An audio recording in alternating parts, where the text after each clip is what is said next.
তো অনেক সময় মানুষরা কি করে, সাধুদের খুব নিন্দা পরচর্চা খুব করে এবং তিরস্কার করে। যদি কোনো দিন সাধু চলেই আসে, আপনারা এটা মনে রাখবেন। হ্যাঁ, তো বসুদেব তিনি নারদ মুনিকে প্রার্থনা করছেন, হে নারদ। হঠাৎ করে নারদ মুনি চলে আসে। নারদ মুনি তো যে কোনো জায়গায় যেতে পারে, আর এই সমস্ত সাধুরা তো নারদ মুনির অংশরা, এরা নিমন্ত্রণ করলে আসবে, না করলেও চলে আসবে। হ্যাঁ, অনুষ্ঠান হলো, আয়সা বলবে বাবা 10টা টাকা দেও না। হ্যাঁ হ্যাঁ, প্রতিদিন খালি টাকা টাকা দিতে হবে, কেন দেবো? আরে দাও না, দেও না 10টা টাকা। কিন্তু আসলে কেন বলে জানো? এই 10টা টাকা নিজের পকেটে ঢোকানোর জন্য না। একেতে আপনি আমি সে জীবন ধারণ করছি, তো আপনারা তার যেচে দিবেন না।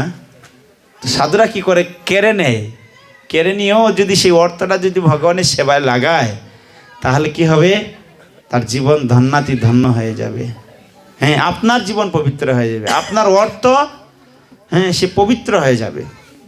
সেই জন্য সাধুরা এসে, তো নারদ মুনি আসছেন, তো বলছেন হে নারদ, আজ আমার গৃহ ধন্যাতি ধন্য। তো বলছে কীভাবে?